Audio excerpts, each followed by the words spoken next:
Começando aqui, então, a gente tem 2 domingos aí em que nós vamos trabalhar com isso, e a gente vai, aos poucos aqui, passando por vários assuntos.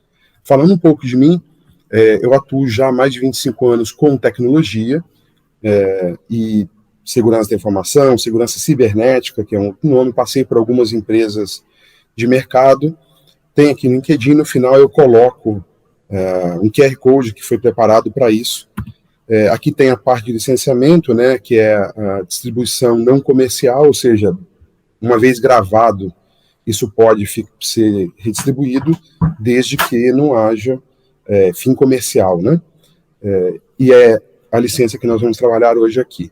Bom, alguma coisa interessante aqui é a gente alinhar a expectativa. O que significa isso na prática? A gente tem uma ideia de trazer conteúdo para um público bastante heterogêneo, em idade, informação e tal, então é importante que isso seja levado em conta. Eu tentei criar algumas informações, quando falei com o Wagner a respeito, para que isso fosse acessível a muitas pessoas, ou seja, tentar trazer um conteúdo que, embora muito relacionado à coisa técnica, não ficasse técnico estritamente e tanto quanto possível afastado do técnico. Então a gente vai falar de boas práticas, de como o conhecimento pode ser disseminado em termos de bom uso de tecnologia, e eu quero despertar em vocês, se tudo correr bem aqui, uma consciência crítica, vocês verem como existem coisas no dia a dia da gente que passam despercebidas e que são importantes de ter atenção. E não é objetivo nosso trabalhar com coisas de psicologia, psiquiatria, direito. Por que eu estou falando isso? Porque isso aparece distribuído ao longo do assunto, mas não é o nosso alvo principal. Se a gente conseguir despertar o interesse de vocês em relação ao assunto e permitir que isso aconteça como meta, assim, a gente chegar ao final e o pessoal tiver uma visão sobre como isso é importante ou que tipo de coisa está envolvida aqui, o objetivo vai ter sido atingido. O que a gente vai procurar evitar, pessoal? Juízo de valor. Existe muita coisa que não é boa e algumas coisas interessantes, mas a gente não vai aqui entrar no mérito de que quanto isso você faria ou não faria. Não vamos entrar muito nisso, porque de alguma forma isso acaba abrangendo uma série de áreas e que pode criar uma discussão. O objetivo principal aqui é trazer algo que crie uma análise crítica, consciência crítica, tá? Estou mostrando aqui na esquerda. E qual é a ideia? Principalmente, ver quando você precisa usar um recurso de internet e quando há uma falta de noção, há uma obsessão. Separar esses dois lados. E do outro lado, separar o que é paranoia, o que é, às vezes, desvia na interpretação da realidade, a pessoa fica paranoica, está excedendo, seja para o sim ou para o não, para muito ou pouco, e é uma questão de personalidade, de privacidade. As coisas que estão na internet muitas delas são da pessoa, são pessoais, são privadas, e ela não se dá conta disso, e aquilo pode ser usado até contra ela. Então, uma série de exemplos são trazidos aqui, e não considerem coisa individualista, não considerem que eu estou falando algo de algum de vocês, mas sim, basicamente, exemplos mesmo para funcionar. Como é que é o formato da gente? A gente vai ter diversos slides aqui, típicos de uma apresentação. As datas são anteriores e recentes. Por que isso? Eu quero mostrar que algumas coisas vêm de muitos anos, não parece, mas vêm de muitos anos. E eu tentei ficar no horizonte de 5 anos para cá, principalmente. Algumas coisas até anteriores, vocês vão ver. Mas a maioria dos exemplos são de 5 anos presentes, 5 anos e 2021, 22, 17, 18 para cá, tá? Cada um dos slides tem no alto aqui, ó, vocês devem estar vendo, algumas coisas de conceito, de fato, de sugestão e de provocação, tá? Essa corzinha em cima. E cada um deles tem um propósito diferente. Então, um conceito a gente vai explicar como alguma coisa funciona. Um fato é exemplo, coisa que aconteceu, coisa já acontecida, coisa que está acontecendo repetidamente para alertar. Sugestão, alguma indicação sobre um autor ou uma pesquisa, e uma provocação é uma espécie de charge, alguma coisa para chamar atenção, fazer uma brincadeira, embora o assunto seja sério, dar uma quebrada no gelo ali. E a gente começa exatamente com uma. Hoje em dia, a gente está perto de ter tecnologia de quadrinho, né, de filme, essas coisas. Mas como é que a gente usa? A gente usa de um jeito adequado ou a gente usa de um jeito meio banalizado? A gente está vendo aqui a imagem do Batman, mas em vez de pedir socorro, alguém manda mensagem para levar alguma compra, alguma coisa para casa. a gente vai fazer essas quebras com algumas brincadeiras desse tipo. Vamos entrar, então, em parte mais conceitual. Na internet, isso daqui não esgota, a gente vai ver outros slides depois que falam de várias coisas, mas aqui tem algumas das principais redes sociais do mundo, algumas. Mesmo as principais, já não consegui colocar tudo nesse slide. O que é interessante ter em mente? Que tudo que vai para a rede social parece a verdade absoluta. Não é. Quando eu falei análise crítica lá atrás, tem a ver com isso. O que é, só para vocês terem ideia de coisas que estão acontecendo? Tem muita discussão acontecendo para defender uma corrente ou outra com base em desinformação, informação errada, distorcida. Isso é uma das coisas que a gente vai trazer aqui. Segunda, deepfake. Eu só comento aqui, deepfake foi um assunto que não entrou no material devido à amplitude dele. Mas é uma mudança de realidade. Você consegue gravar o rosto de uma pessoa, a boca de uma pessoa, a voz de uma pessoa e não é ela. Eles fazem montagem, pegam o rosto real, pegam a voz real, fazem montagem em uma máquina com inteligência artificial, cria uma realidade que não existe. Ou seja, parece real e não é. Deepfake é isso. E a pessoa aparece falando uma coisa que ela nunca falaria ou que ela nunca falou e parece ser ela. Então, importante nessas discussões de internet, texto sem contexto acaba sendo um pretexto. É uma frase muito típica de estudo bíblico, né, de heresiologia, que eu aprendi há muitos anos, inclusive com meu pai, e isso serve muito para o ambiente da internet. Isso serve muito para o ambiente aqui. As pessoas pegam um pedaço de alguma coisa e usam. E o que a gente vai procurar evitar? A gente tem que procurar evitar usar coisas sem consenso. É disso que nós vamos falar hoje. Pensem nisso aqui, gente. Se você não paga pelo produto, o produto é você. Vocês vão entender por que ao longo da jornada aqui. O poder computacional atual é uma coisa que eu acho que vale a pena saber. Um celular na mão da gente hoje, um celular tradicional, não precisa ser os mais elaborados, não. Ele é mais de 1000 vezes superior a todos os equipamentos que fizeram o controle da missão do Homem à Lua, em 69. Então você pega toda a central da NASA, com aquele monte de computador, um smartphone é mais de 1000 vezes superior àquilo, em processamento, em carga, e lá tinha um monte de gente com um monte de equipamento, comunicação via satélite e tal. Isso supera todos os computadores usados no controle de missão e o computador que estava na nave para fazer a comunicação com eles lá. Quem tiver curiosidade pode assistir filmes como Apollo 11, por exemplo, que dão uma boa ideia disso. Na internet, olhem essa imagem aqui. O que ela traz? Deixa eu aumentar aqui para a gente ver. Tem algumas coisas, vejam aqui, que tem algumas coisas que são números em relação a várias coisas. A gente não vai ver tudo, porque não vai dar tempo, mas pensem só. O YouTube tem 1 minuto durante 2021. 1 minuto. Tá? Em 2021, cada minuto fez isso. 694 mil horas de usuários acessando vídeo. Facebook tinha 44 milhões de visualizações de alguma coisa que alguém postou. E alguns usuários compartilhando 240 mil fotos por minuto. Vejam só como isso é imenso, é gigantesco. O Instagram, 65 mil fotos são compartilhadas por minuto, 575 mil tweets, TikTok, 167 milhões.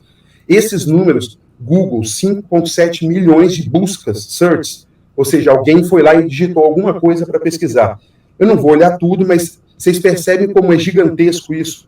Existe uma série de informações. Aqui estão alguns produtos pouco conhecidos, algumas marcas pouco conhecidas no Brasil, mas eu me concentrei nas de cima, porque vocês estão mais acostumados com a maioria das de cima, embora Clubhouse e outras não sejam tantos. O iMessage é um sistema de mensagem similar ao WhatsApp. Bom, continuando. Isso dá a dimensão do que nós vamos falar. Quanto tem de informação correndo e virando na internet? Um pouco de conceito. Vou me concentrar na base da pirâmide. O que é um dado? Um dado é o nível mais básico ou menor porção do que seria a informação. Então, cada coisa isolada é um dado. Se você junta os dados, se você acrescenta contexto a ele ou combina dado com dado, você tem o que chama informação. Então, em geral, um dado combinado a outro dado gera uma informação. Um nome, José, é um dado. Silva é um outro nome, ou um sobrenome. José Silva, você tem uma ideia de um nome completo. Então, dados são partes isoladas, informação é o José Silva listado numa lista de espera para ser atendido num consultório médico. Isso seria uma informação. Então, o endereço da pessoa, os dados da pessoa, todos cadastrados numa ficha, viram uma informação. Agora eu tenho um prontuário desse paciente. Tá? Então, dado é apenas uma porção, informação é o conjunto de dados que acrescentam um contexto, um significado a esse dado. Bom, tendo dito o que é um conceito, vamos começar por um exemplo, por um fato, uma coisa acontecida muitos anos atrás, 2012, faz 10 anos, mais de 10 anos, porque nós estamos em outubro e isso aconteceu em fevereiro. Aqui está em inglês na esquerda, que é o original, e depois tem vários sites brasileiros que replicaram isso já em 2019, mas alguns na época. Uma família, vou explicar para vocês brevemente, uma família, a loja chama Target, é uma loja de muitos produtos, aquelas mega lojas que tem, os Estados Unidos tem muito forte nisso, no Brasil começou a aparecer agora, há alguns anos, mas nos Estados Unidos é muito comum. Você tem de casaco, roupa, comida, CD, bombom, tem tudo quanto é coisa, pneu de carro, tem de tudo lá. E o que acontece na Target? Eles começaram a mandar cupons de desconto para uma menina, para uma família, e essa menina, os cupons de desconto eram sempre relacionados a desconto de produto de bebê, de enxoval, de comida de bebê, de coisa de luxo de bebê, brinquedo para bebê, uma série de coisas em torno do bebê. E o pai não gostou. O pai da menina começou a não gostar daquilo. Foi na Target, foi na loja pessoalmente, reclamou por internet, ligou, fez um banzé lá para poder reclamar do que estava acontecendo. Chegou na loja, falou com o gerente, pediu para falar com o gerente. Olha, vocês estão mandando produto, eu já pedi para parar, mandando desconto, cupom de desconto, eu não quero que mande mais, eu quero que vocês tirem isso. E aí falou, eu já pedi várias vezes, vocês não estão me respeitando, eu vou entrar com processo contra vocês e tal. Fez uma série foi uma confusão o negócio, aí falou, a gente vai olhar o que está acontecendo, vamos remover sim. E aí eles identificaram lá, com base nos dados que eles tinham, e mesmo assim, eles removeram e ligaram para ele, eles tinham elementos de dados que justificavam aquilo. E eles ligaram para ele depois de alguns dias e falaram, pedindo desculpa ao senhor, não sei por que o senhor continuou recebendo isso mesmo, a sua filha, mesmo pedindo para não tirar, mas a gente já removeu aqui. Aí ele falou, não, eu gostaria de pedir desculpa para vocês, porque eu descobri agora que a minha filha está grávida. Como é que a empresa descobriu isso antes? Comportamento na internet, navegação. Ela clicava em site, escolhia as coisas relacionadas a bebê. Ela fazia escolhas, pesquisas, olhava enxoval, olhava brinquedo de bebê, e eles começaram a notar um tipo de comportamento que determinava uma indicação de gravidez.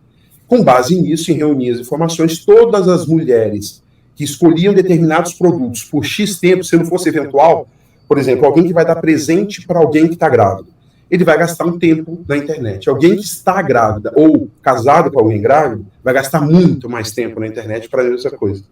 A série de comportamentos, essas informações cruzadas, deram à empresa a informação de que a menina estava grávida e o pai descobriu depois da empresa. Isso é um exemplo de como os dados da internet podem ser usados e combinados para chegar a uma informação diferente. Aqui tem um negócio que eu achei curioso trazer para vocês, que é de um jornal. Jornal mesmo impresso. Na Argentina, houve uma morte de um senhor que tinha 2 famílias. E uma coincidência maluca aconteceu de eles publicarem no jornal aqueles óbitos, sabe? Aquelas coisas de despedida. E olha o nome do camarada aqui, ó, repetido 2 vezes. E aí, uma família descobriu a outra lá, falando, graças por 5 anos de felicidades, com amor e tal, e a outra família falando a mesma coisa, falando dos filhos e tal. E aí descobriram, na verdade, que era o mesmo cara que tinha famílias vida dupla, 2 famílias, que só descobriram na hora da morte, porque na hora de publicar a mensagem de despedida, acabou por ordem alfabética caindo um embaixo do outro, e era a mesma pessoa. Esse é outro exemplo de que informação não precisa estar na internet necessariamente. No Brasil, ela chegou pelo G1, num blog que chama Planeta Bizarro, que mostra essas curiosidades, essas maluquices, mas não precisa ser isso, gente. Num jornal, a informação publicada levou à identificação de que havia uma traição pós-morte, foi descoberto isso, mas o fato é que houve. Isso foi em 2014. Eu não sei quanto dá para ver dos textos, algumas datas são pequenas, mas aqui uma provocação, de novo, uma charge. que é o consumismo que tem tomado conta, e ele está muito atrelado à era da internet, né? As propagandas de televisão, eu não sei se vocês já tiveram a curiosidade de observar isso, elas mudaram por causa do modelo de propaganda da internet. A internet revolucionou isso, porque a propaganda da internet ela é personalizada, né? Na medida que você vai acompanhando sites, fazendo escolhas, uma série de coisas, nós vamos ver isso, ela se personalizou. Então, ela dá um produto, ela oferece um produto quase sempre com a margem de erro baixa, existe erro ainda, mas com a margem de erro baixa, um produto que você quer. Aqui está falando de um celular, de um garoto com milhões de celulares querendo mais um, mas na ideia, na televisão, por exemplo, era aquela propaganda aberta, que você fala de plano de saúde para quem tem plano de saúde e para quem não tem. Você fala de um carro para quem tem um carro e para quem não tem, para quem nem tem condição de comprar aquele carro. É uma propaganda de nicho, aberta, por exemplo. A propaganda de internet é de nicho, ela é direcionada, ela é específica, com base nos dados que a gente acabou de falar, no cruzamento que a gente falou agora sobre a gravidez. Uma outra coisa que acontece na internet. O Facebook, por exemplo, consegue determinar quando um relacionamento começa e termina. Notem só como a interação, a single, no inglês pessoas individualmente, né? Elas podem até ter um interesse, mas elas estão solteiras, seria o equivalente a single. O número de postagens, então eles começam a interagir, vai crescendo essa interação, percebe? Ela vai crescendo, vai tendo intensidade, vai ficando mais frequente ao longo dos dias, dias antes e depois do relacionamento. Então aqui tem um pico, acontece um relacionamento, elas param porque aqui, em vez de só ter postagem e tal, há encontro, alguma coisa, e aí começa a ter outras interações, mas num ritmo menor, porque agora os dois já chegaram a um acordo, digamos assim, estão num relacionamento. Então aqui em um relacionamento e solteiro. Vejam como o Google, por postagem, comunicação, mensagem, curtida um do outro, esse tipo de coisa, risadinha, uma série de coisas, eles vão tratando isso como dado. Voltem à pirâmide, eu acabei de falar dela, voltam nisso como dado, o conjunto de dados mostra uma interação em comum.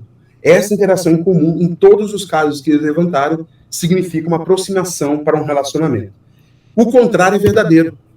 O contrário é verdadeiro. Então, existem tanto questões de redes sociais que podem trazer problema ao relacionamento, mas vou falar do fim. O mesmo Facebook tem aqui, vejam, baixíssimo, está lá embaixo, interações poucas e tal, até que acontece uma discussão e há um pico de interações e de repente cai.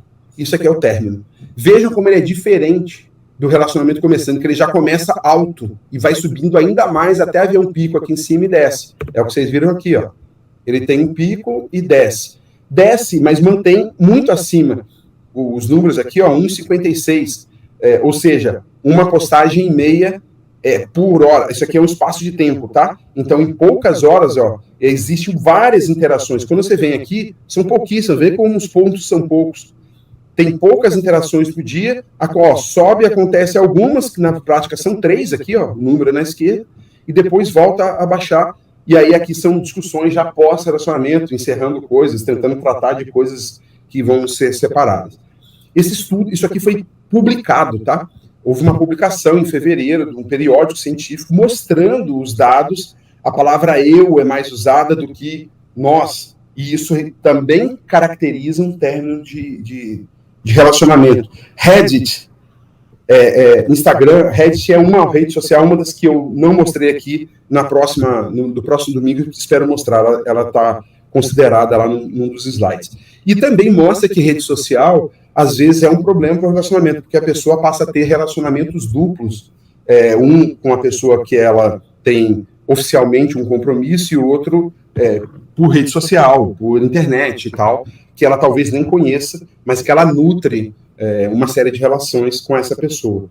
Isso gera problema, obviamente, no relacionamento, que há uma dificuldade em determinar se isso é traição ou não. Existe um termo chamado microtraição, usado hoje, que é por causa disso, especificamente por causa disso. A microtraição, que é uma traição que não vai para o mundo real, fica no mundo virtual. A gente vai falar disso já já. Aqui, nova charge, que tem a ver com tudo que nós falamos até agora, né? Hoje em dia, como é que seria o compromisso aqui de um de um reverendo fazendo alguma coisa, aqui está um padre, mas tipicamente um compromisso, lá nos votos do matrimônio entram também o fiel online e offline, porque isso passou a ser parte das vidas de muita gente, e aí há os problemas que nós vimos agora, problemas de relacionamento. Continuando, pessoal, eu não estou vendo vocês, eu não sei se tem alguma coisa aí, Wagner, com... Eu não abri o vídeo, percebi aqui agora que não abri o vídeo. Desculpem, estava ativo o vídeo, mas não estava aberto. Wagner, você tem alguma coisa de pergunta? A gente deixa as perguntas para o final e eu corro aqui. Como é que você pensou em alguma coisa assim? Porque como eu estou a tela inteira, eu não vejo. O Wagner está aí? Bom, eu vou continuar. Se tiver algum problema... Gente, eu não tenho retorno nenhum nesse momento, tá? Espero que esteja tudo bem. Beleza. Vamos lá. Aqui um outro conceito. Esse conceito,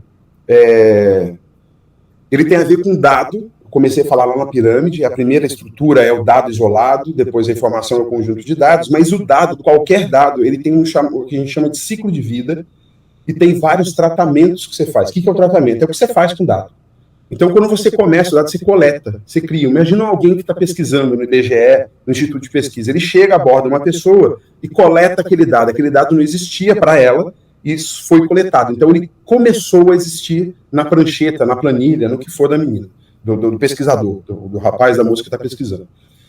Aí armazena, ele está gravado agora, ele está escrito numa planilha, num papel, numa coisa que registrou qual é a pessoa, qual a idade dela, por exemplo, em quem ela vai votar, o que tipo de produto ela compraria ou não. E aí eu processo esse dado. O que é o processamento do dado? Eu vou organizar o dado.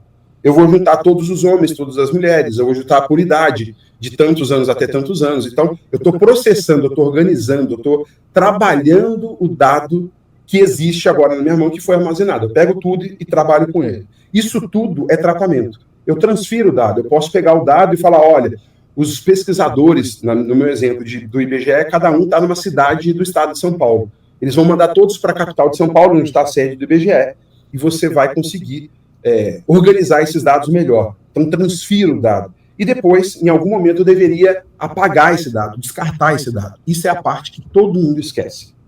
Excluir dado é uma coisa que ninguém faz como prática. Todo mundo pega uma informação importante, às vezes nota fiscal, e joga no lixo inteira.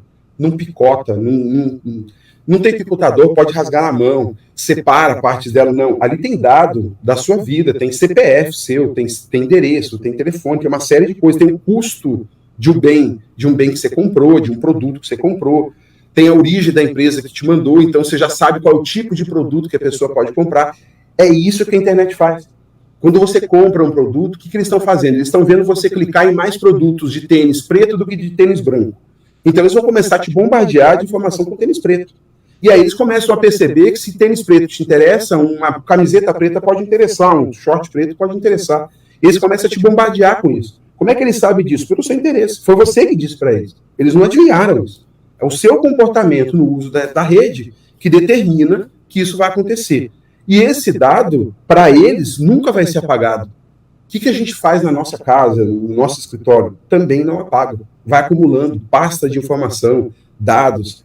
Ou, ao acumular e querer descartar, não dá o devido descarte. Ali tem dado que determina o seu comportamento. Se alguém tiver interesse em pegar, pode fazer. Então, isso é preocupante. E aqui vem um alerta. Conceitualmente, existem fases, são 5 fases do ciclo de dado, comumente. Existem alguns lugares que destacam 6 fases do ciclo de vida do dado, mas comumente 5. E elas cobrem do começo ao fim da vida do dado. Mas o mais comum é que ele nunca chega ao 4º estágio, ao 5º estágio. Ele só faz os 4 primeiros e fica armazenado, fica guardado, fica jogado sem o devido cuidado. E as empresas podem usar isso. Na sua casa, pode ter um monte de nota fiscal que você jogou e fora e está se arriscando, mas a empresa, aquilo é útil, aquilo é dado que ela usa a favor dela. Exemplo, na internet, com esse negócio do Covid e tal, aconteceram muita gente postou que estava tomando vacina, vocês devem lembrar disso, muita gente postou. E muita gente postou que não devia. Teve gente que postou Vou lembrar de alguns casos que eu peguei aqui, que nem apareceram aqui no exemplo, mas uma pessoa fotografando a si na porta de um centro médico, de uma escola que foi usada para a vacina, né, pegou um casal se beijando atrás, que não era um casal, que era o esposo de um e a mulher do outro. E postou na internet, e o cara, em vez de ver a pessoa que está postando a sua saída da vacina, a entrada da vacina, pegou o casal lá com o caso no fundo. Isso aconteceu. Outras coisas foi publicar a carteirinha de coisa. Esse aqui é um exemplo claro. E isso aqui é um negócio tão sério, tão complicado, que o general Heleno, ele é do governo, né? Ele é do gabinete institucional, é um gabinete que cuida de uma série de coisas de informação do próprio governo, troca essas informações. Aliás, o publicado até ficou destacado para cá, vocês estão vendo, ele está duplicado, mas ele estava falando que deu negativo no teste dele e tal, só que ele pegou isso e publicou na internet. Ele publicou o boletim dele inteiro, vejam aqui. Todas as informações dele, vou dar um zoom aqui, olha só. Aparece o nome do médico, aparece onde era, qual era o hospital, aparece a data, o CPF dele. Estão vendo? O nome dele completo, Augusto Heleno Ribeiro Pereira. Aparece todas as informações, não detectado, limite de detecção, fala dos códigos que, em alguns casos, são só entendidos por médicos, enfermeiros que entendem um laudo, mas ele publicou uma série de coisas, técnico responsável, o nome do técnico, o conselho regional do técnico, da médica, tudo informação supostamente privada que ele botou na internet. O que as pessoas fizeram? Gente, isso aqui teve consequências. As pessoas saíram cadastrando ele em partido político contrário. Ele botou a informação, pegaram quem são os adversários do partido do governo atual. Pegaram e começaram a colocar os deles. Tinham tudo. Para a pessoa se filiar a um partido, ela faz uma inscrição numa página do partido. Pegaram as informações dele e começaram a colocar nos partidos contrários à ideia dele. E ele começou a ter um bombardeio de informação que ele não tinha sabido, que ele não tinha cadastrado, ele não tinha feito nada, mas ele deu a informação e os mal-intencionados pegaram aquilo. Isso foi pouco para ele. Posso garantir a vocês, tem casos muito mais sérios e severos. Isso foi uma brincadeira, o pessoal chama de trollagem hoje, né? Troll vem do inglês para brincar, para bagunçar, para criar alguma brincadeira ali, e fizeram isso com ele, com os dados dele. Podiam ter feito compra no mapa dele, o que é pior, e que existe casos que a gente vai ver aqui. Nesse caso, meramente, o prontuário dele aberto virou informação para ser cadastrado em vários sites políticos contrários à ideia dele. Esse outro aqui é coisa de internet. É muito comum acontecer isso. Gente, é comum mais do que vocês imaginam. Eu faço uma pergunta reflexiva. Eu não tenho retorno de som de vocês, mas pensem vocês aí. Quando vocês vão viajar, vocês vão sair de casa, vão deixar a casa vazia. Todo mundo já deve ter feito isso em algum momento da vida. Você sai na rua e grita para todo mundo que você está viajando. Você vai em cada vizinho e fala assim, você pega a rua, todo o quarteirão que você está, a rua, o quarteirão de cima, o quarteirão de baixo, vai dar o quê? 50, 60 casas, dependendo de onde você mora? 80 casas, se for quarteirões muito cheios, vários quarteirões de volta, 100 casas. Você sai de uma em uma falando que você vai viajar? Você sai de uma em uma dizendo, tô fora de hoje até daqui 2 meses, ou 1 mês, ou 1 semana. Tô viajando agora. Você faz isso? Mas na internet faz. A pessoa fala, estou viajando, estou chegando ao aeroporto, estou saindo do aeroporto estou indo para o restaurante, estou voltando do restaurante. Ela posta na internet.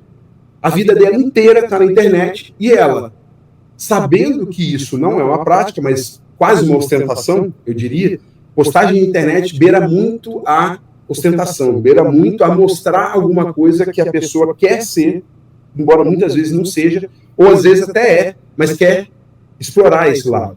Então a polícia fala muito de dica de casa, tal. Tem uma série de conceitos antigos que não existem mais, né? As pessoas saíam para viajar e deixavam a luz acesa. Aquilo mostra justamente que não tem alguém ali. Carta acumulando em porta, correspondência acumulando em porta, jornal, esse tipo de coisa. Então, ônibus, por exemplo, até empresa de ônibus tem passado por golpe online, porque as pessoas vão comprar, postam, e aí você compra uma nova passagem no nome de alguém que disse que ia viajar e se apresenta antes dela. Ela posta uma passagem e fala assim, eu vou viajar dia tal. O cara vai lá, com os dados dela, porque ela postou uma série de informações, ele pega aquele dado e altera a passagem para o nome dele, vai lá e viaja no lugar dela, se apresenta antes. E aí a pessoa chega depois, e não pode usar o benefício. Ela pagou, ela fez tudo, o cara não pagou nada, ele só trocou o dado, se apresentou como sendo tal e usou a passagem. Isso acontece. Aqui, a mesma coisa em termos de passagem aérea.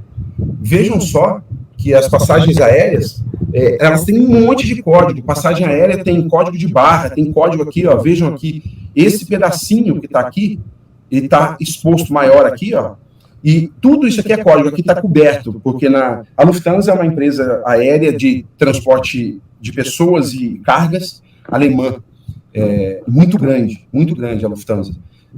E eles têm várias etiquetas para fazer o transporte das coisas. Então, tudo aqui são exemplos relacionados a esse negócio das etiquetas e passagens, as pessoas postando passagem. Isso aqui, gente, se é um código de barra, você tem informação ali. Quando você manda um leitor passar um laser, aliás, eu estou com um laser que ele faz isso, né, ele dá uma corrida aqui no código, quando isso é lido e interpretado, aquilo significa alguma coisa, tem uma informação por trás dali. Então ele vai dar um número, ou ele vai dar um endereço, ou ele vai dar a origem e o destino, saiu de tal lugar e vai para tal lugar para uma empresa aérea. Isso é extremamente útil. Ó, saiu de tal lugar e vai para tal lugar. Então, eles têm uma rota, sai da cidade X na Alemanha, vai para outra cidade na França e da França vem para o Brasil, por exemplo. Então, eles têm a rota da carga toda em código.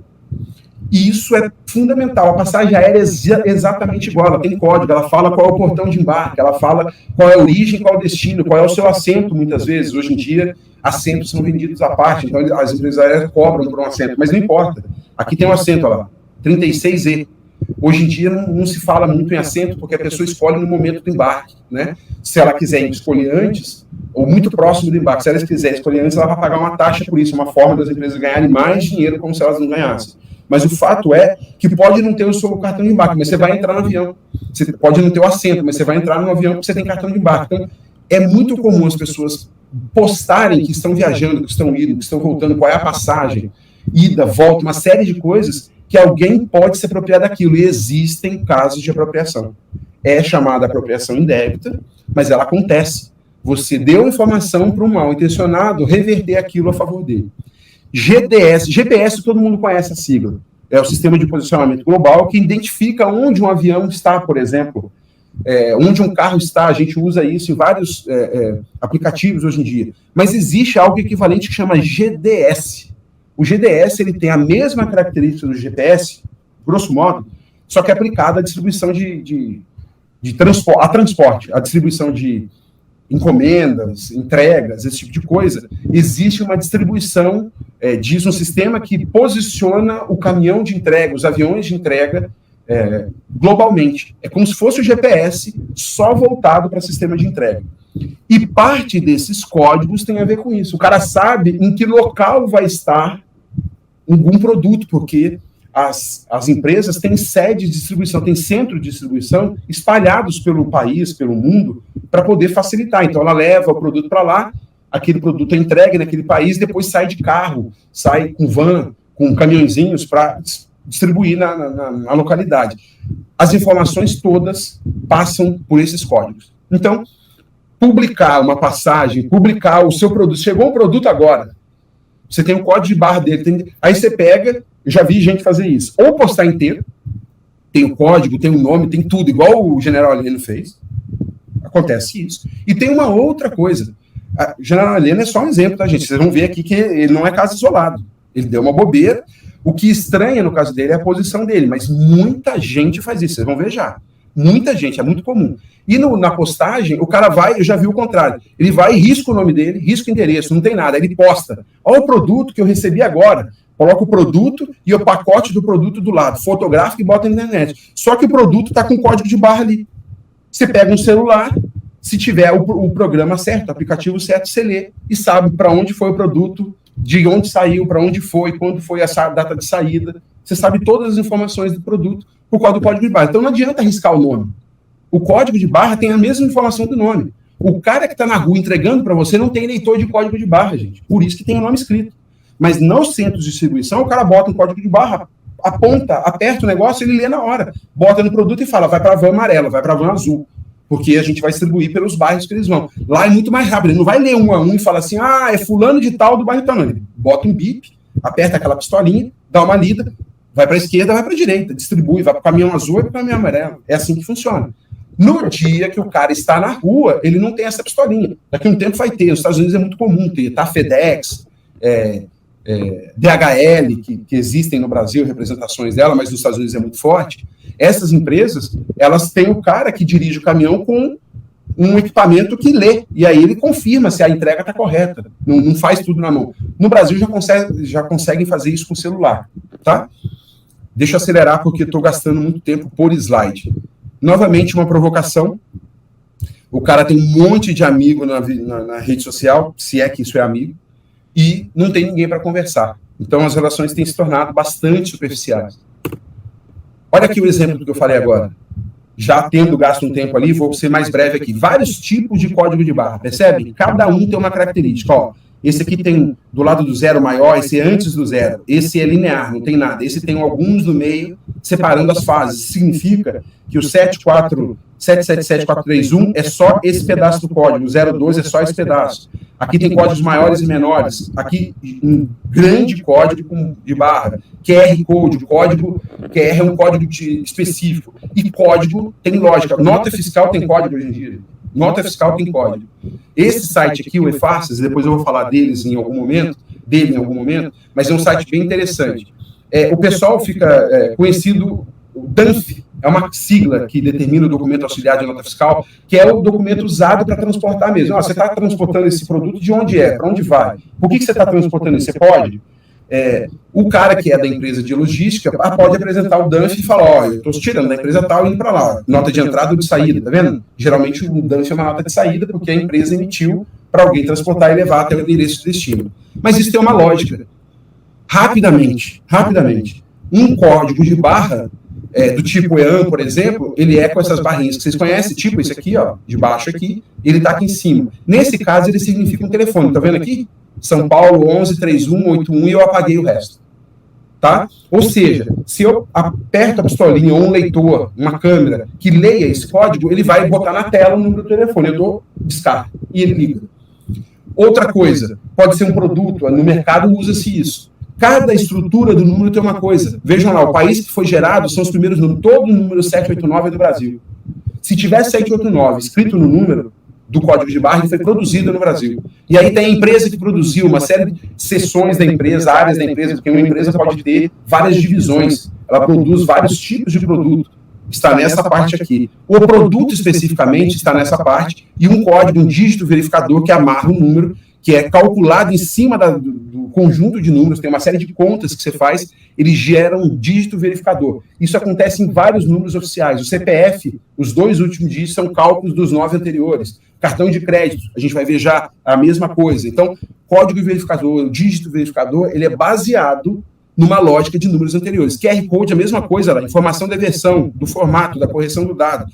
Cada um dos quadradinhos na lateral tem um motivo lá, a posição do código. Então, os pontinhos que estão dentro, alinhados para a esquerda ou para a direita, em relação à posição, determinam dados diferentes. Alinhamento, sincronização. Então, quando você lê um QR Code, ó, olha como são todos diferentes. Mas em todos eles, vocês veem, tem os quadradinhos em 3 lados, não tem nos 4, percebe? Isso é um padrão, isso determina uma fórmula. Isso tem a ver com o segmento de negócio, com o tipo da empresa. Uma série de coisas estão aqui dentro. Ao ler, aquilo significa uma coisa. O QR Code é quick response, né? Resposta rápida em inglês. Era uma forma que eles acharam de fazer, porque o código de barra, ele, embora largamente usado, para muitas coisas ele é considerado complexo. Então, alguém fez um código, um japonês também fez um código que é chamado de Quick Response Code, o código de resposta rápida, você lê e tem informação. E isso é usado, de novo, no GPS, no GDS, em fabricação de produto e várias coisas. Tá? Cartão de crédito. Várias fraudes de cartão de crédito existem. Várias fraudes. A maior parte da Pix está com muito...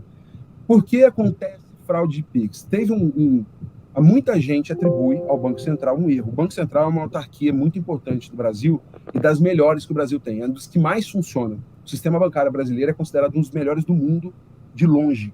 Eu não sei quem sabe disso, quem tem essa noção, mas ele é um dos melhores do mundo, muito à frente de muitos sistemas de banco do mundo inteiro. Então, por exemplo, no Brasil se faz mais transação eletrônica 15 anos atrás, o Brasil tinha mais transação eletrônica, cartão de crédito, do que 3 vezes os Estados Unidos. Tá? Então, se você pegasse todas as transações eletrônicas dos Estados Unidos e multiplicasse por 3, não dava as transações eletrônicas de cartão de crédito no Brasil. 10 anos atrás, isso não é hoje, é 10 anos atrás. Os Estados Unidos começou a girar essa diferença ao longo do tempo. Por que isso? Tem uma explicação. Pô, mas é um país rico e tal. No Brasil, existe fraude, e não é pouca. Tem gente querendo roubar a informação, dando golpe de banco, pegando a sua chave Pix, que é o seu CPF, o seu celular e o seu e-mail, dados que identificam você diretamente e se passando por você para mexer no seu dado, na sua informação, na sua conta. Esse é um problema. O Banco Central, para muita gente, errou nisso. Não deveria ter usado dados tão individualistas, tão certeiros, tão personalizados para isso. Devia usar chave aleatória. Existe chave aleatória. Eu conheço pouca gente que usa chave aleatória. Eu uso. Mas é raro você ver pessoas que usam. Porque a chave aleatória é um número grande, deve ter 25, 30 caracteres, 32 caracteres, mais ou menos, aleatórios, a letra, número, tudo bagunçado para gerar código que não identifica você pessoalmente. Mas na hora que você coloca aquele código, você consegue fazer a transferência do Pix, receber, enviar, do mesmo jeito que faz com o telefone. Então, isso é um problema. Golpes de pagamento são muito comuns, golpe de boleto. Se você deixou o seu dado na internet, no cadastro que você fez, ou no lixo que alguém pegou, o seu envelope, a sua nota fiscal que eu estava falando aqui, olha como as coisas vão se combinando. Você tem seu dado espalhado no mundo inteiro, em vários lugares. O cara pega aquele lixo, ele joga aquele lixo num caminhão, do caminhão ele vai para o lixão. Lá no lixão tem um monte de gente pegando aquilo. Se ele pega um dado e o cara está cansado da vida dele, porque infelizmente é uma realidade, infelizmente, ele pode pegar uma nota fiscal ainda existente e tentar dar um golpe em cima de um dado que está ali. É o perfil desse público? Não é. Mas aquele dado, tem gente que usa só dado de lixo para poder identificar as pessoas. Eu vou falar disso já já. Existe um tipo específico de mal-intencionado que pega só dado de lixo e transforma aquilo em coisa de oportunidade para ele, para fazer fraude, para cometer fraude. Para a gente fechar aqui, cartão de crédito, mesma coisa, tem uma lógica, chama-se PAN. Aqui, esse número aqui, ó, o número total do cartão de crédito chama-se PAN, são 16 dígitos. Como ele é composto? O primeiro número é bandeira. O que é bandeira? Visa, Mastercard, Diners Club, isso é bandeira. Depois o emissor. O emissor é quem? Tem a ver com o banco, com a instituição que permitiu aquele cartão. Então, Visa, Mastercard, tem do Bradesco, tem do Itaú, tem de vários bancos grandes e pequenos. Isso aqui é o emissor. Depois, vem a conta do cliente, alguma informação que dentro do banco identifica aquela pessoa como única. E no final, olha o DV aqui de novo, dígito verificador. Isso aqui, esse último número é calculado com base em várias contas feitas dos números anteriores. Isso significa que se você botar um número do cartão na internet, que muita gente faz, significa que eu posso pegar isso aqui e usar. Eu preciso do número do cartão, eu preciso de número de vencimento, data de vencimento e o nome e sobrenome. Isso geralmente são dados que estão no cartão. No próprio cartão, quando você tem um cartão de crédito ou de débito impresso, eles têm a mesma lógica. Tem a bandeira, tem tudo e tem esses números. Esses números precisam de mais 3 itens para ser feita uma compra sem ele na mão. 3 números é banal você conseguir com tentativa e erro. Ele dá exatamente 1000 números, de 000 a 999. Qualquer um desses números, entre 000 e 999, vão ser o dígito, o CVV, que é o código de verificação que é feito para uma compra não presencial. Quando você compra na internet, você não está com o cartão em mão, mas você coloca exatamente esses dados. Esse PAN, o vencimento, o nome e o CVV. É aquele código que fica escondido geralmente atrás do cartão. Só tem uma empresa, que é a Diners, que tem 4 dígitos. A maioria das empresas tem 3 dígitos. Mas você fala, pô, mas eu não sei o número do dígito. Mas você está pensando que uma combinação matemática, o cara, quando ele tem fraude, ele tem toda uma estrutura, gente. Ele tem robô, ele tem processo matemático, fica calculando. Ele pega e começa a pegar esse número, coloca lá e vê qual o número possível de ser o CVV. Ele vai testando e vai achar. São 1000 números só. Matematicamente, para um computador, isso é coisa de 1 segundo e meio, 2 segundos. Fazer testes de transação de 3 dígitos para um cartão é coisa de segundos. Talvez não chegue a 2. Só para vocês terem ideia do poder de processamento. Mais uma provocação, uma brincadeira. Olha só a frase que fala a mãe para o garoto. Você não foi baixado da internet, você nasceu. O Jamie Oliver, que tem programa de televisão, alguns de vocês devem conhecer, um cozinheiro britânico, ele fez uma pesquisa para começar a ensinar as crianças sobre comida nas escolas britânicas. Ele foi em Londres, começou por Londres, depois foi para os arredores de Londres, foi espalhando, um projeto que deu muito certo, em que ele vai lá e passa um dia com as crianças explicando o que é alimento e cozinhando comida saudável para as crianças. Porque as escolas britânicas pegam muita coisa pronta, né? Muito embalado, muita nugget, né? Aquela coisa de uma carne, um prensado de carne de frango, de resto de carne de frango e tal. E aí ele foi fazendo, e aí ele começou a descobrir que quando ele pegava a batata in natura, a batata com casca, tirou da terra, lavou a batata e põe no mercado, pegava aquela batata e colocava em cima da mesa para explicar para as crianças como cozinhar, as crianças não sabiam que era batata. Elas desconheciam. Aí ele pegou o saco de batata e colocou em cima. Aí as crianças sabiam que era, aquelas batatas em filetes já para fritar. A criança só sabia que era batata descascada em forma de palito. Se você desse a batata in natura, com a casca, aquele fruto da terra, elas não sabiam o que era. Só para vocês terem ideia de como a informação vai mudando ao longo dos anos e as pessoas têm cada vez mais acesso à informação e são menos interessadas em conhecê-las. São mais incapazes de discernir. Isso aqui está falando de vazamento de dados. Vazamento de dados é uma praga, é um negócio que está muito alastrado. Então, houve no começo do ano passado um vazamento gigante de mais de 220 milhões de pessoas. Alguns chegam a falar em 240 milhões. O Brasil, hoje, é estimado em 222 milhões de pessoas. O censo está sendo feito. Estão fazendo o censo agora. Esse ano foi um ano em que se retomou o censo. Deve estimar os números, mas se estima, sem o censo ter feito, com o censo lá de trás, o último censo, que haja em torno de 222 milhões de pessoas. Isso aqui, esse número é mais ou menos o que tem de país. O que significa isso? Que eles têm dados de pessoas, inclusive, e algumas estimativas falaram em 240 milhões, que tem dado de pessoa morta. Falecidos estão na base de dados que foi vazado. Descobriram que era um garoto, um moleque, sem o que fazer, de Pernambuco, que fez isso. Descobriram, ele tinha lá os interesses dele, de mostrar que ele era capaz e tal, então ele acabou querendo fazer esse tipo de coisa, mostrar habilidade.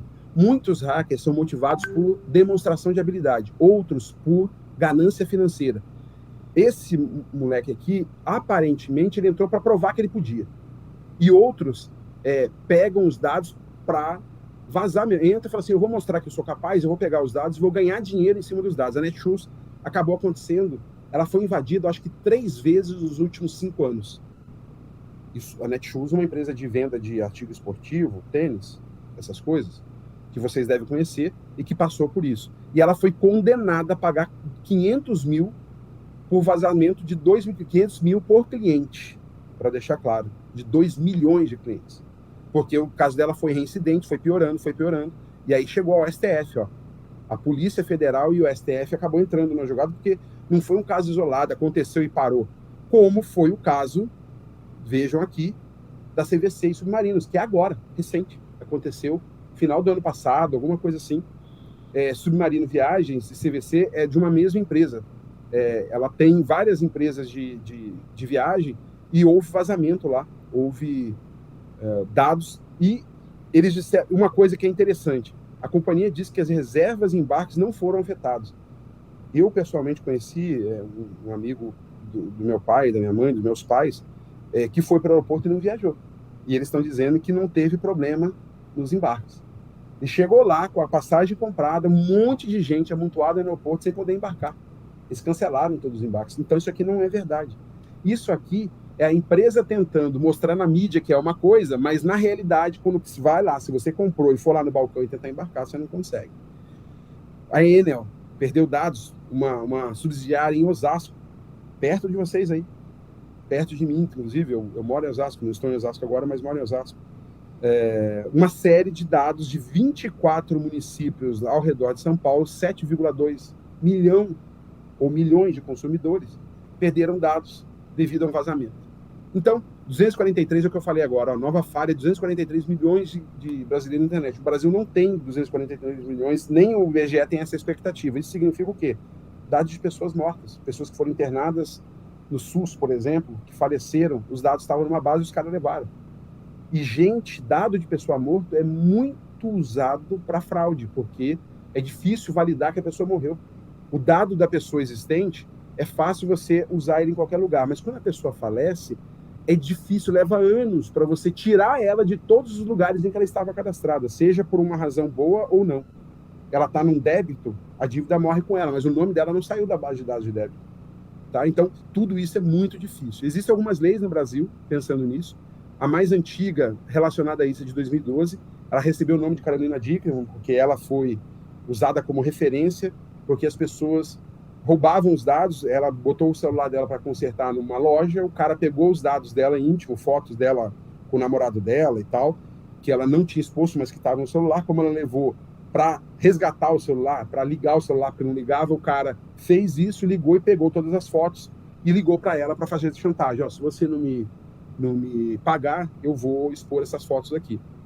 Nasceu uma lei para tentar evitar crime informático, dispositivo informático. O Marco Civil da Internet é outra coisa que regulou as empresas, telecom, empresas de telecom, ela tem que dizer por onde você passa, você conectou na internet, você saiu na internet. Por que isso, gente? Isso é usado muito contra lavagem de dinheiro e pedofilia. E a Lei Geral de Proteção de Dados, agora, recente, de 2018, é a mais recente, que entrou em operação em 2020, 21, já em agosto de 21. Agosto de 21 ela entrou em operação, em 2022, acho que é isso. Ela entrou um pouquinho, ela entrou 2 anos depois, mais ou menos, 2 anos e pouco. Eu não me lembro a data exatamente, mas entrou em agosto de 20 ou de 21, a operação dela, a validade dela.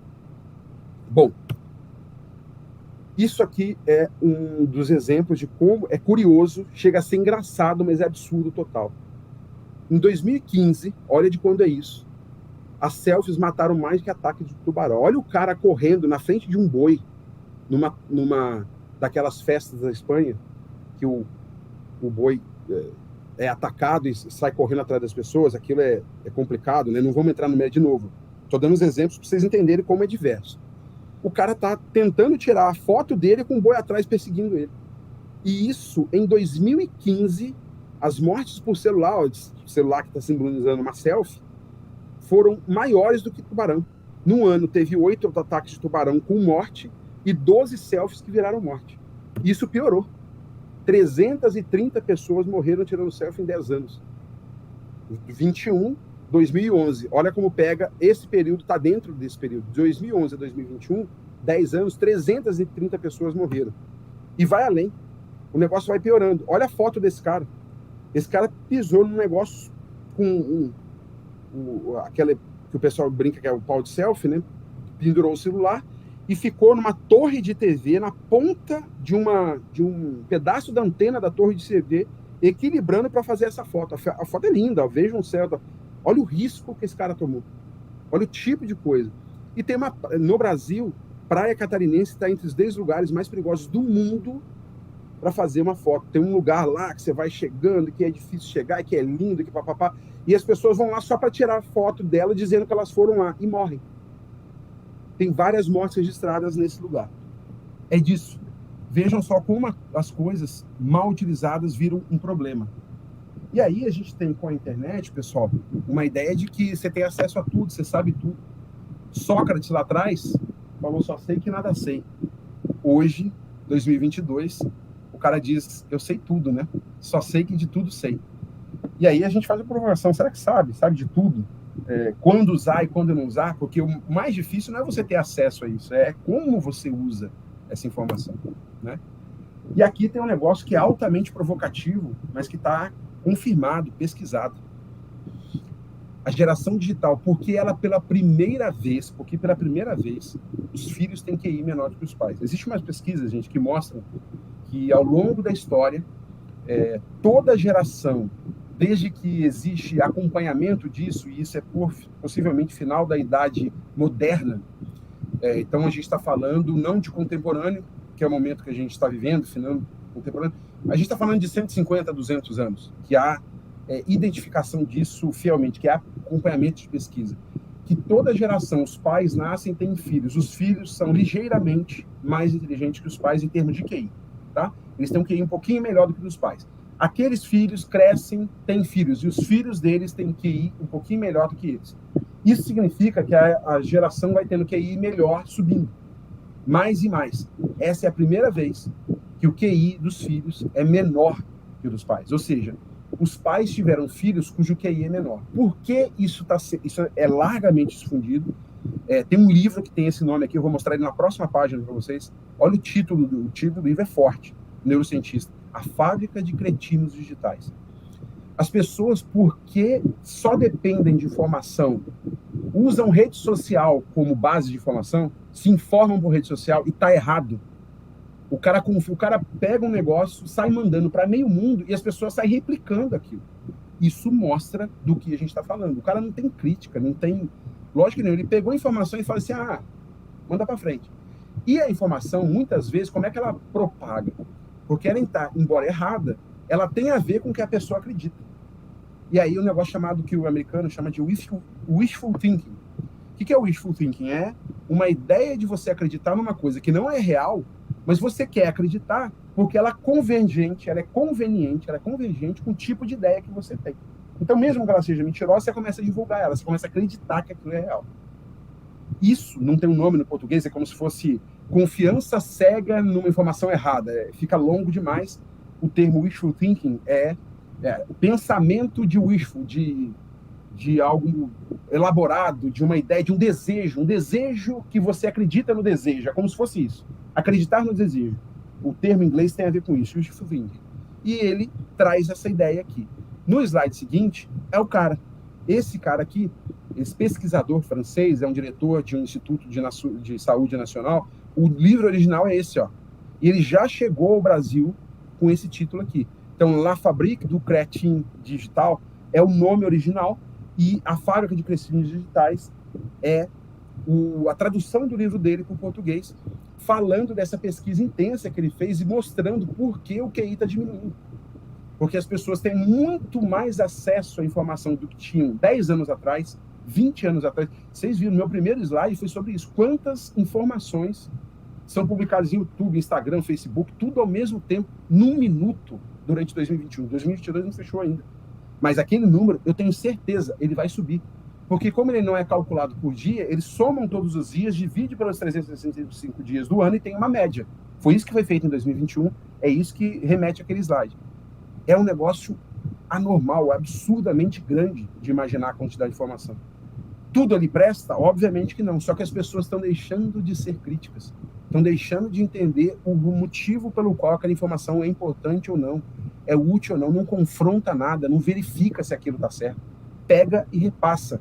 E a falsa informação começa a disseminar, começa a ficar um negócio realmente absurdo.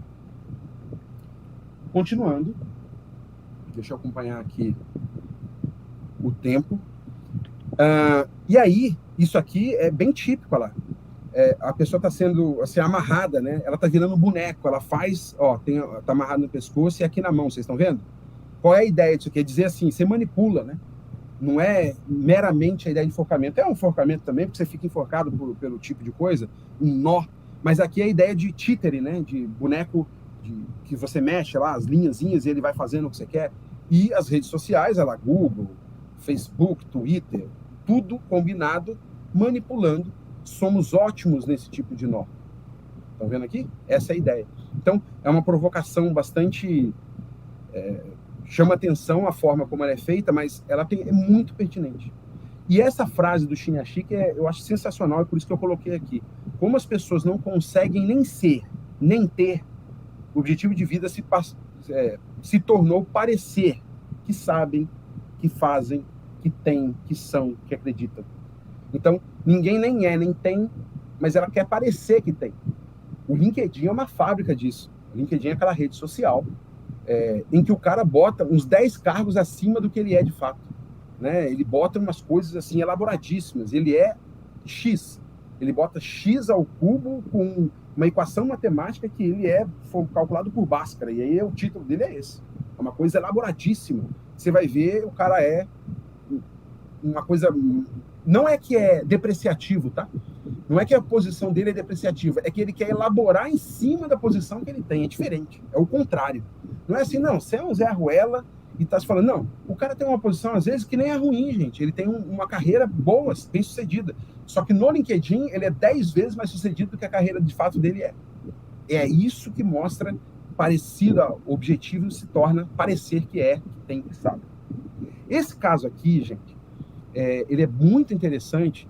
Ele é um caso antigo, ele é de 2012. Tá pequenininha a data, eu não aumentei essa. Deixa eu dar o zoom aqui para ver se pega para vocês. Matt Honan, dá para ver aqui que é 2012? Novembro de 2012, agosto de 2012. Esse 0 aqui não é 8, tá? É aquele 0 cortado, típico de revista que fala de hacker, dessas coisas. O 0 é sempre cortado. Costuma, assim, segurança de informação e tecnologia, a gente usa muito o 0 cortado para diferenciar do O, tá? Então, O maiúsculo e O cortado é 0. E aí, aqui tá nessa linha. Matt Honan é um escritor da Wired. A Wired é uma revista que fala de tecnologia, voltada para tecnologia. Muito bacana, já teve edição dela no Brasil, depois ela foi embora, agora dá para acessar só pela internet e tal. Numa época que tinha edição, revista mesmo impressa, eu cheguei a comprar algumas delas lá atrás, era uma revista muito bacana. E o Matt Honan é um escritor. O que o Matt Honan fez? Matthew Honan, Mateus Honan, ele, com o apelidinho dele de 3 letras, ele conseguiu, como ele está lá atrás, 2012, na época pregressa da internet e tal, ele registrou no Twitter o login dele como Matt, @Matt. Então, os caras escolheram ele para atacar por causa do login do Twitter dele. Foi esse o motivo que usaram para atacar o cara. Pô, que bonitinho esse... Eu sou Matthew também, Mateus, em inglês, e eu quero registrar o meu Twitter e eu não consigo. Porque tem um monte de Mateus. Esse cara conseguiu match, eu vou pegar esse Twitter dele. Foi isso, gente. Foi isso que motivei. Era bonitinho e o cara quis roubar do cara. Para isso, olha o que aconteceu. Escolheu o alvo, do Matt Honan, que era da revista Wired, obteve dados cadastrais na internet para depois poder fazer as validações que ele ia precisar. Então, a internet tinha um monte de dados do Matt Honan. Tem de nós hoje. Tem de todos nós. Alguns dados, por exemplo, eu que trabalho com isso, procuro evitar colocar na internet. E eles vão à revelia. As empresas pegam dados seus e expõem sem você querer. Imagina você querendo, porque em rede social, expõe o dado que você quer. Em alguns sites em torno da internet, os caras fazem isso. Se você tiver feito, por exemplo, um concurso público, seu dado está na internet. Porque o concurso público é público, está no nome, e porque, supostamente, o governo tem que prestar conta de quais são as pessoas que fizeram o concurso, qual é a ordem dela. Não pode ser uma coisa escondida. Seu nome vai estar lá. Se você fez concurso público uma vez na sua vida, seu nome está na internet. Se você fez 10, ele vai estar 10 vezes, porque cada um dos concursos públicos, o site que corrige o concurso, que fala, essa questão foi assim, deveria ser respondida assado, pegou as informações e replicou. Então, ele vai duplicando, triplicando, quadruplicando. A informação de um concurso público está espalhada em 5, 7, 10 locais diferentes, para dar uma ideia. Então, os dados estão na internet. Eles pesquisaram sobre a vida do Matt, pegaram os dados para poder usar na hora que fosse confirmar. Foram na Amazon com um cartão falso, na conta do Matt Honan, que já tinha cartão na Amazon, a Amazon, empresa de compra que não existia no Brasil em 2012, mas existe hoje, vocês sabem, todo mundo conhece. E foram lá e falaram assim, tem um cadastro do Matt Honan aí. Eu estou querendo cadastrar um segundo cartão de crédito na conta do Matt Honan. Pediram informações e usaram os dados cadastrais que eles já tinham pego na internet. E cadastraram um cartão falso. O cartão não existia como um cartão real. Geraram um número falso e cadastraram. E aí, quando eles fazem isso, vai uma informação por e-mail da Amazon para obter os dados. Seu dado, sua informação foi trocada, foi cadastrado um novo cartão, bababá, qualquer coisa parecida. E aí, você recebe isso no seu e-mail, e aí agora eles têm um e-mail para tentar fazer passar pelo cara para entrar na loja da Apple. Gente, não percam o objetivo, é pegar o @Matt. Eles não acharam como entrar direto no Twitter para pegar o @Matt, eles foram fazendo uma escalada para conseguir. Aí eles vão e alteram a senha na Apple do número de cartão. Só que eles alteram agora o número de cartão original. Lembra que eles tinham entrado na Amazon, que é o número de cartão. Quando eles entram na Amazon com o número de cartão errado, eles pegam o número de cartão certo. Com o número de cartão certo, eles vão na loja da Apple. Pegam os 4 últimos, porque a Apple, na época, para validar a informação, qual é o seu nome? Qual é o seu endereço? Qual é o teu telefone? Quais são os últimos 4 dígitos do seu cartão de crédito? Eles não tinham isso na época, então eles foram na Amazon, cadastraram um cartão errado, tinham um cartão errado e um certo, com isso eles ganham acesso à conta da Amazon, pegam o número de cartão certo e vão na Apple. Ao fazer isso na Apple, usando já o cartão real, o número real, que eles pegaram na Amazon, eles recebem informação de troca de senha do Gmail. A troca de senha do Gmail, eles fazem um negócio que é absolutamente desnecessário para o propósito deles. Vão lá e apagam tudo que está no iCloud, no iPhone, no iPad, no iMac, tudo que o cara tinha de Apple, apagaram. Aí eles alteram a senha do Gmail para poder receber a instrução de acesso ao Twitter. Tudo isso é para chegar no e-mail, para poder alterar a senha e pegar a conta do cara no Twitter. Olha o caminho percorrido. Só que aqui eles fazem uma coisa que, puxa vida, não tinha necessidade. Eles entram, aproveitam que já tem a conta da Apple e apagam tudo do cara. Só que o cara ainda não está com a conta da Apple, ele está com a conta do Gmail. Eles conseguem acesso à conta do Gmail para poder alterar o acesso ao Twitter, pegam isso e atingem o objetivo original, que é entrar na conta e se apropriar dos dados da conta do @Matt no Twitter. E aí, tinha uma coisa, como ele era um escritor de revista de tecnologia, e ele foi atacado só por causa do @Matt, só por causa do nome dele, ele tinha uma mania de manter conectado ao Twitter as ações dele. Então, tudo que os caras fizeram foi postado no Twitter e na Gizmodo. Gizmodo é uma revista também de tecnologia, que ele mantinha ativo para ir dizendo, estou fazendo um artigo, não sei o que lá. Aquilo era postado no Twitter automaticamente. Então, ele começou a querer mostrar a tecnologia acontecendo e ele colocou ativada a conta do Twitter para mostrar algumas ações dele. Então, tudo que os caras foram fazendo, se ele comprasse um livro na Amazon, aparecia Amazon, livro tal, Matt Honan comprou. É como se ele pudesse influenciar, é o que chama influenciador hoje. Ele estava fazendo isso em 2012. Como um cara de tecnologia, estava querendo mostrar o potencial da tecnologia. Ele foi vítima do próprio potencial da tecnologia.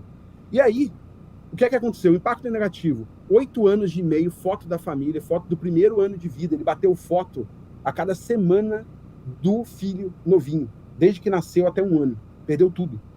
Foto de parente falecido e um iPhone inutilizável. Perdeu o iPhone porque os caras ferraram tanto, quebraram tanto, que criaram um caso tão complicado de recuperação que ele perdeu o iPhone. Eles não só apagaram, como eles tornaram irrecuperável. O iPhone foi perdido, gente. Se tornou inutilizável. Assim, acabou com o negócio. Importante, não teve o celular perdido. Ele não tinha a mesma senha para os serviços. E ele não instalou o Spire, nem forneceu dados desavisadamente, que é o que muitas das pessoas fazem. Ele não precisou fazer nada disso para ter esse impacto que nós estamos olhando aqui. O que foi positivo, se é que há alguma coisa positiva? A revisão de política de verificação de identidade da Apple. A Apple pedia, lembram lá? 4 dígitos do cartão de crédito. Ela passou a não mais pedir 4 dígitos do cartão de crédito, que foi um evento chave aqui. Porque a partir da Apple é que ele perdeu todos os dados. Quando eles entraram na Amazon para pegar o cartão de crédito, eles cadastraram um cartão de crédito falso, entraram na Amazon e pegaram o cartão de crédito verdadeiro. Com o cartão de crédito verdadeiro, eles foram para a Apple e aí, sendo verdadeiro, eles conseguiram confirmar a identidade na Apple. A Apple mudou essa parte da abordagem. Isso aqui não teria acontecido nessa situação. Eles teriam andado, vocês percebem? Eles teriam feito várias coisas, mas parariam aqui.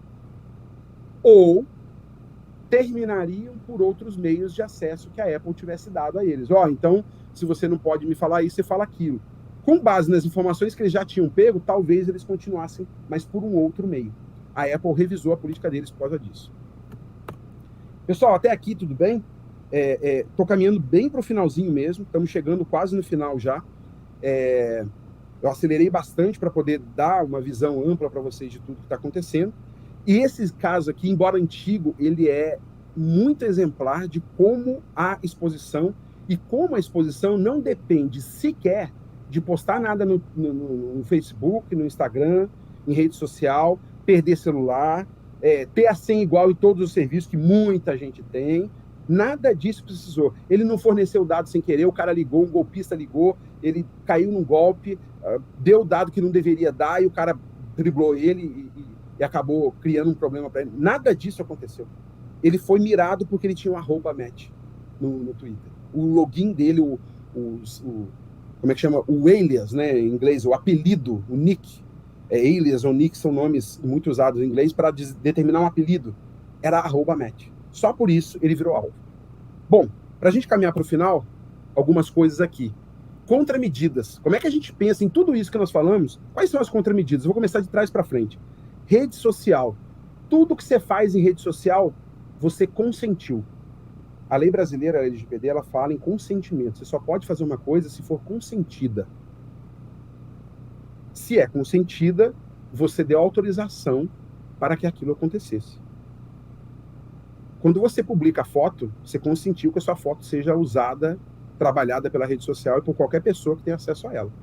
Se você compartilhou com um conjunto de amigos, ou para todo mundo, ou só para a rede social, não importa, ao publicar algo, aquela imagem pode ser usada, no mínimo, pela rede social. Você consentiu.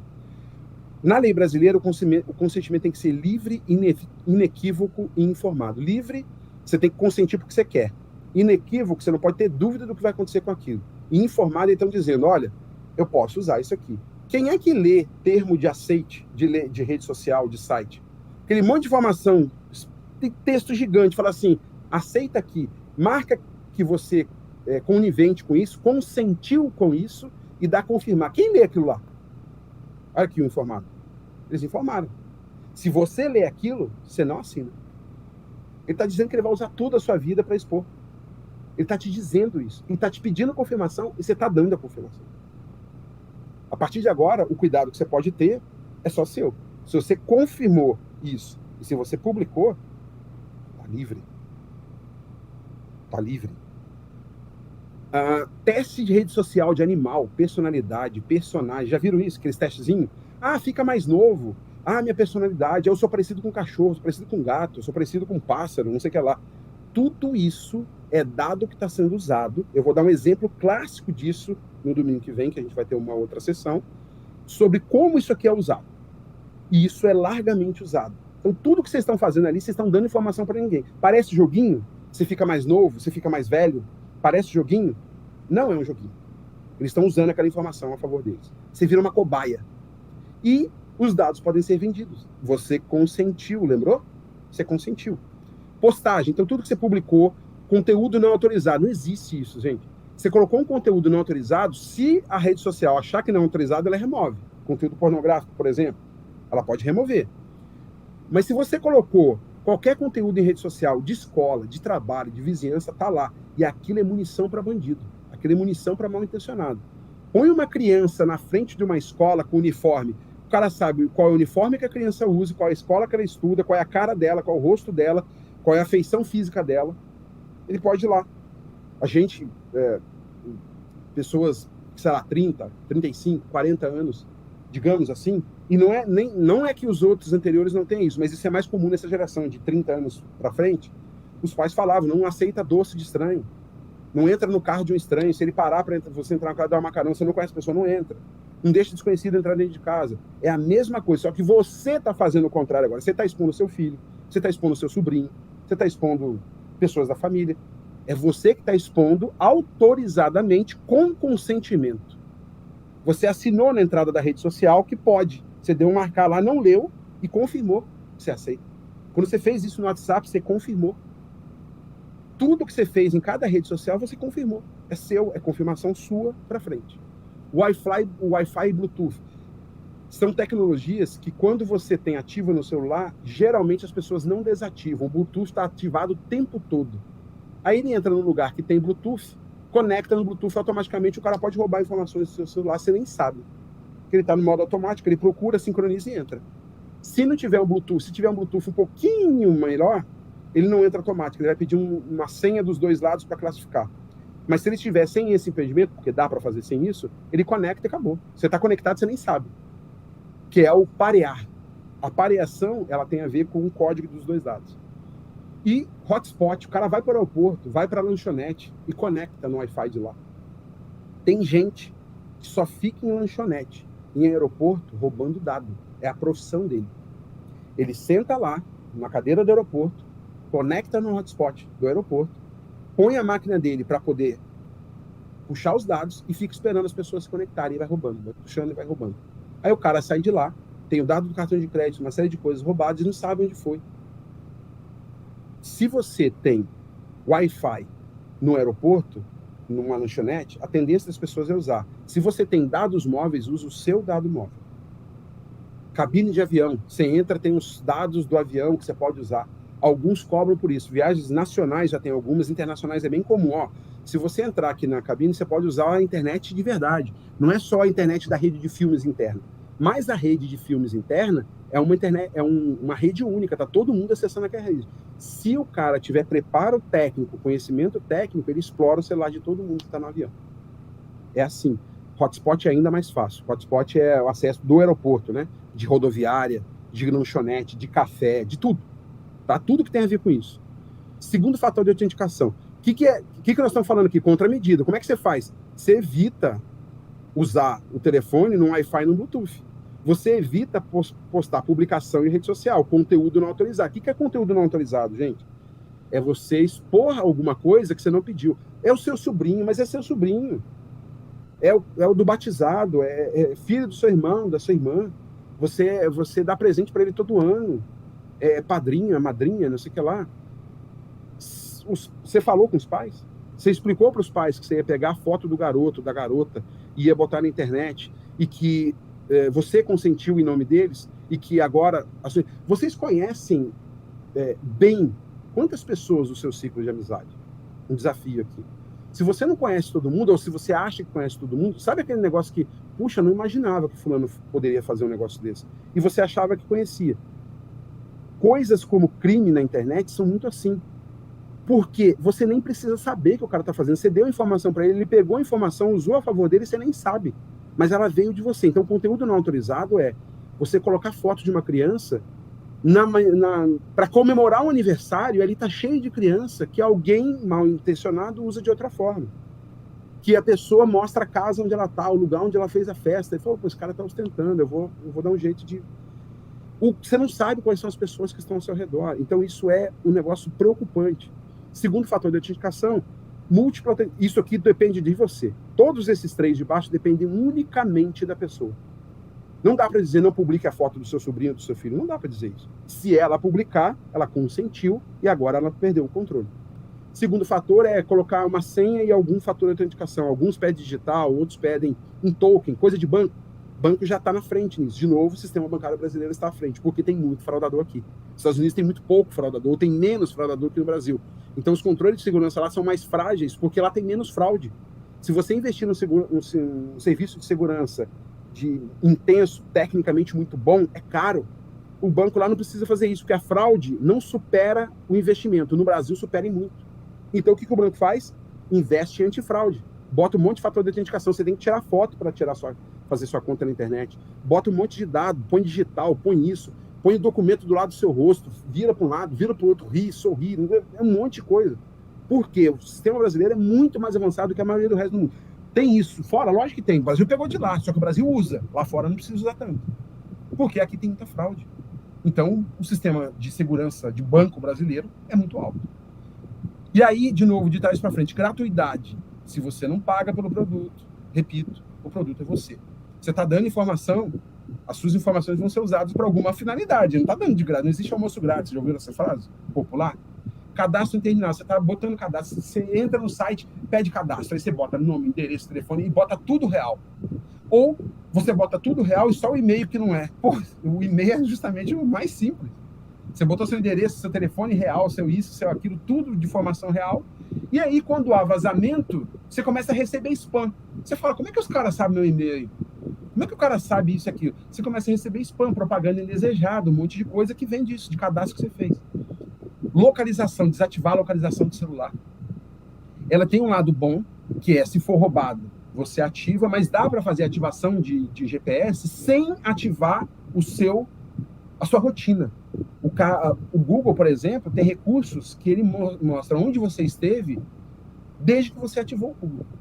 Você esteve tal dia, tal hora, em tal lugar. Tal dia, tal hora, em tal lugar. Procure no Google, está no Google. Se você tem uma conta Android, se você tem um celular Android, obrigatoriamente você precisa de uma conta Google. Você não consegue ativar um celular Android sem uma conta Google. Quem tem iPhone precisa de uma conta da iPhone, mas ele pode ter um Google também, porque vários serviços do Google são usados no iPhone, no Apple. toda vez que você tem um e-mail do Google, automaticamente já está ativada a localização. Se você não desativar, ela fica por padrão. E senha. O último macete aqui para a gente caminhar para o finalzinho. Senhas. Número, letra maiúscula, letra minúscula, símbolos para fazer senha. Mas vai um pouco além. Quando você olha assim, parece um negócio meio maluco. Pô, como é que eu vou ficar? Ela tem que ter complexidade, mas ser memorizável ao mesmo tempo. Olha o exemplo que eu dou aqui. Peguei um pedaço do hino brasileiro. Ouviram do Ipiranga. Transformei ele numa senha. Inverti Ipiranga com ouviram, tirei o do. Então, ouviram do Ipiranga virou Ipiranga. O que é o 3,14? O número do pi. O número do pi de matemática. Todo mundo sabe. O que é o valor do pi? O valor do pi é 3,14. Eu coloquei I, o valor de pi, R-A-N-G-A. Ipiranga. Ouviram com 0, ou V1, número 1 no lugar do I, R-A-M maiúsculo. Se eu associar isso com uma música que eu gosto, com o nome de um filho, com alguma coisa, eu modifico, inverto, faço uma série de coisas e guardo, porque essa senha é memorizável. Dá para memorizar uma senha dessa, e eu usei a complexidade que eu falei para vocês.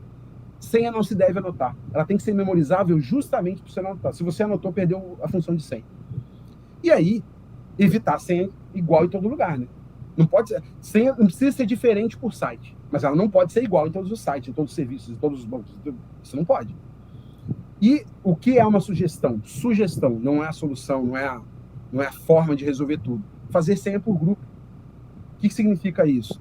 As senhas de sites de compra, se você compra coisa na internet, as senhas do site de compra são de um tipo. As senhas que você tem para acessar site de notícias são de outro tipo. Você muda as senhas. Então, você está fazendo uma combinação de senhas diferentes e iguais. Elas são iguais num segmento. Tudo que é notícia, assim. Tudo que é site de esporte que eu gosto é um tipo de senha. Tudo que é site de compra é um outro tipo de senha. Tudo que é site de postar coisa de imagem é um outro tipo de senha. Tudo que é isso. Tudo que é site de vídeo é um outro tipo de senha. Então, tem 3, 4 sites de vídeo, tem 10 sites de foto, você vai ter 4 senhas. Porque cada uma delas é para um grupo de tipo de site. Não é uma senha para cada um, nem é todas as senhas iguais. Mas cada um é memorizável e você consegue fazer. 3, 4 senhas é uma coisa que qualquer pessoa consegue, com hábito, lógico, não é automático, mas consegue guardar. 3 a 4 senhas é um padrão comum. Você segmenta, põe senhas diferentes. E a cada 2, 3 anos, você pode trocar. Não precisa trocar todo mês, toda semana, nem todo ano. Pode trocar a cada 2 anos. Se você faz grupos de senha, troca a cada 2 anos, você consegue o seu objetivo. Para fechar, a última brincadeira, provocação do Bart Simpson. A culpa é minha e eu a coloco em quem eu quiser. Uma coisa que eu uso há muitos anos já para brincar com isso, porque as pessoas, embora saibam, com uma conversa dessa aqui, exemplos que a gente teve, elas começam a se identificar como sendo parte disso, mas elas realmente transferem a culpa. Gente, 4 frases que é a última coisa do slide. Aqui uma frase bíblica, acho que o público que está assistindo isso tem essa noção. Desconhecimento não é garantia de segurança, ou seja, o fato de que você não conhece não te torna mais seguro. Se você publicar, você perde o controle. Falei isso antes. E também falei, se você não paga pelo produto, o produto é você. É isso. Muito obrigado. Espero ter ficado na linha do tempo. Fiquei em cima, pelo jeito. Bem em cima, pelo jeito. Pelo meu relógio, se eu não estiver errado.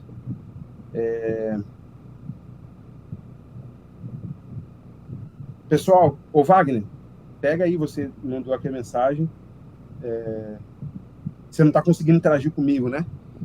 Eu não sei se teria pergunta, não sei nem se tem tempo para isso, porque eu usei o tempo integralmente, mas eu tenho aqui, gente, deixando na tela, eu já estou encerrando, já encerrei praticamente. Tem alguns QR Codes que eu gerei aqui para algumas redes sociais, mas algumas eu não publico, outras estão aqui. Então, quem quiser, quem tiver interesse, fique à vontade. Wagner, está contigo. Eu vou até colocar no mudo aqui, eu vou deixar essa imagem na tela, mas eu vou colocar no mudo aqui para você poder fazer as considerações que você tem aí, porque eu não te ouço nesse momento. Deixa eu ver o que você escreveu aqui. Se tiver pergunta, você pega. Pessoal, obrigado. Então, eu vou colocar em tela inteira, mas eu vou colocar no mudo. Deixa eu só fechar aqui.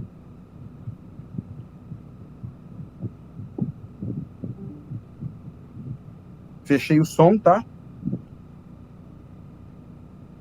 Obrigado, pessoal. Estou fechando o som aqui.